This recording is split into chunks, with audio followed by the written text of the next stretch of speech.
नमस्कार, आप देख रहे हैं TV9 का डिजिटल प्लेटफॉर्म और मैं हूं आपके साथ जितेंद्र भाटी। हम आप तक लाते हैं वो तमाम खबरें जो आपके लिए जानना बेहद ज़रूरी है या आपकी दिलचस्पी उसमें हो सकती है। आज बात करेंगे सोशल एक्टिविस्ट सोनम वांगचुक की, जो कि दिल्ली के जंतर मंतर पर पिछले 19 दिन से भूख हड़ताल पर बैठे हुए हैं। किन मुद्दों को लेकर? नीट यूजी पेपर जब लीक हुआ तो उसमें जो कांग्रेस पार्टी है उन्होंने प्रदर्शन किया जंतर मंतर पर और सोनम वांगचुक को उसमें बुलाया था और मांग की थी कि केंद्रीय शिक्षा मंत्री जो हैं धर्मेंद्र प्रधान वो इस मामले में इस्तीफा दे। इसके अलावा बहुत सारे मुद्दे हैं। हाल ही में आपको याद होगा कि लद्दाख को पूर्ण राज्य का दर्जा दिलाने के लिए वो 170 दिन के आसपास जेल भी रहे, क्योंकि उन्होंने जो प्रदर्शन किया था वो उग्र हो गया था और उसमें जो है हिंसा हुई थी। लेकिन अब बात करते हैं आज की। आज क्या हुआ? दिल्ली हाई कोर्ट में इस मामले में सुनवाई हुई। एक पीएल दाखिल की गई।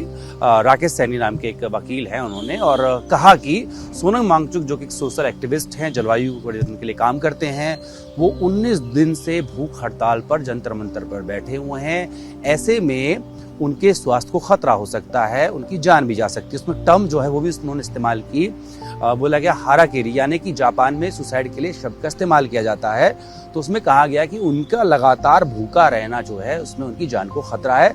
ऐसे में हस्तक्षेप किया जाए, उनका ख्याल रखा जाए, उनकी सुरक्षा का ख्याल रखा जाए। हालांकि इस मामले में बुधवार को भी कोर्ट ने नोटिस जारी कर दिल्ली सरकार और केंद्र सरकार से जवाब मांगा था। आज इस मामले में विस्तार में सुनवाई हुई। जो दिल्ली हाई कोर्ट के मुख्य न्यायाधीश हैं देवेंद्र उपाध्याय और तेजस करिया, उनकी कोर्ट के सामने मामला आया और केंद्र सरकार की तरफ से पेश हुए थे solicitor general Tushar Mehta. Court ने पूछा कि सोनम वांगचुक की तबीयत का कोई मॉनिटरिंग हो रही है, किस तरह से देखभाल किया जा रहा है।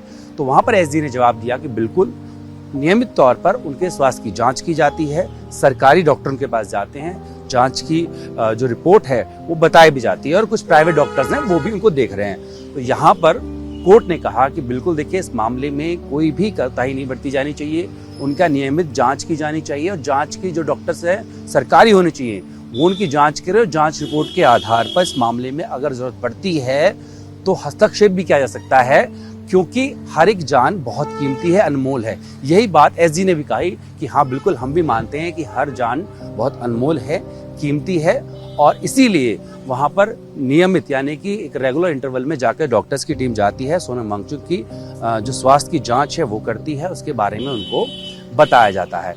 कोर्ट ने इस मामले को कहा कि आप सुनिश्चित करिए कि हर तरीके से उनकी जांच हो और ये भी कहा कि उनकी जांच की जो जानकारी है वो वहाँ मौजूद लोगों को दिया जाए। सोनम वांगचुक को इस बारे में बताया जाए कि आप जो हैं लगातार जो फास्टिंग कर रहे हैं, क्योंकि 19 दिन हो चुके हैं, इसमें आपके स्वास्थ्य को क्या खतरे हो सकते हैं। इसको लेकर के कोर्ट ने यहाँ पर देखिए केंद्र सरकार को ये भी कहा है कि इस मामले में अगर आवश्यकता होती है तो आप हस्तक्षेप करें। हस्तक्षेप का मतलब ये है कि अगर ये लगता है कि उनके जो वाइटल्स बहुत ज्यादा गिर रहे हैं और उनको वहां पर सही उचित इलाज नहीं मिल रहा है तो उनको अस्पताल में शिफ्ट भी किया जा सकता है। लेकिन दूसरी तरफ अगर हम बात करें, सोनम वांगचुक लगातार अपनी भूख हड़ताल पर अड़े हुए हैं और उन्होंने एक वीडियो भी जारी किया है जिसमें उन्होंने लोगों से कहा है, एक अपील की है। अपील करते हुए उन्होंने कहा है कि आप लोग मुझे भूख हड़ताल को तोड़ने के लिए ना कहें, बल्कि 20 जुलाई को जब सेशन शुरू होगा उस दौरान सभी लोग जंतर मंतर पहुंचे, वहां से शांतिपूर्ण तरीके से जो प्रोटेस्ट है,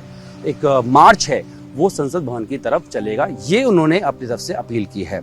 अब इस मामले में साफ तौर पर यही बात है कि सोनम वांगचुक की जो तबीयत है वो फास्टिंग कर रहे हैं, उनका अधिकार है, लेकिन उनके स्वास्थ्य को खतरा ना हो, इस पर कोर्ट ने भी चिंता जताई है और केंद्र सरकार ने भी कहा है कि बिल्कुल हम इस चीज का ख्याल रख रहे हैं और उनकी नियमित रूप से जांच की जा रही है। अब देखना होगा कि सोनम वांगचुक जो है वो कब तक अपनी जो भूख हड़ताल है उसको जारी रखते हैं और केंद्र सरकार की तरफ से क्या इस मामले में कोई हस्तक्षेप कर उनको वहां से मनाया जाता है कि वो अपनी भूख हड़ताल खत्म कर दें और अस्पताल की तरफ चले जाएं।